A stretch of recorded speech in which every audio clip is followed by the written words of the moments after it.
Welcome to SEMA Central, SEMA Show 2014. I'm Dennis Pitzenbarger, and I have the distinct honor of sitting next to a person not only I've had a chance to interview a couple times, but a true icon in all things that is not only hot rod, but certainly SEMA, the one and only Ed Iskenderian. How are you doing today, sir? Good, very good, thank you. You know, we've been watching a video that's been playing up on the walls of SEMA all week, and it talks about where everything started for you.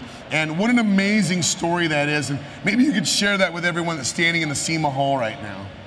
Well, when we were kids, I was about 14 in I was born in 21, so that'd be about 1936 or 7.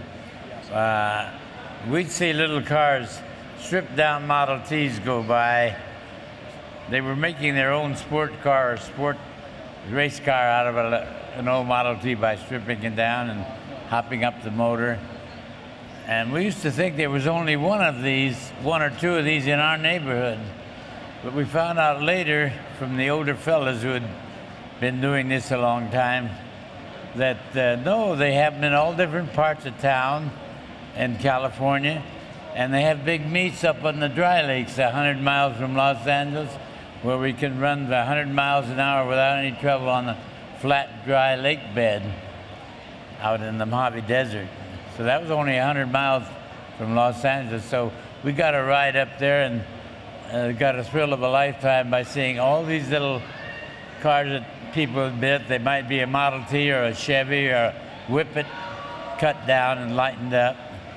And that's the way we learned from the older fellas, because we didn't have anything to read. And it was just kind of a little hobby that I thought there couldn't be anything more fun than this. I mean, that's such an amazing story. I also want to talk about, you know, I have a couple of friends that said they've been up to your original shop. And this place literally had pallet floors, and they've said that your collection of stuff that you've kept over the years is just amazing, that it's just literally an encyclopedia of your life. Well, I do have a trouble getting rid of something that has some value and somebody might want or might have to give it to somebody, but so I do save a lot of kind of old racing parts and stuff. Let me ask you this. When you put that video together with Chris from SEMA and took your car back out to the dry lakes, we've had an opportunity to watch that on the walls here at SEMA all week. What an amazing reconstruction of that car, and also just the heritage of you going back out there. What was that like for you? Well, that was a lot of fun, all right. And it's a shame that there were a lot of nice hopped up Model T Fords that got sold or destroyed during the war. People didn't save them, you know. And I was just lucky that we didn't sell mine or get rid of it. So we kept it safe for a long time. Well, but a lot of nice ones that we got intrigued and got our ideas from, they were just lost, you know, somehow. Because we learned from the older fellas, you know. Sure. Let me, with some of those things we said, ideas alive.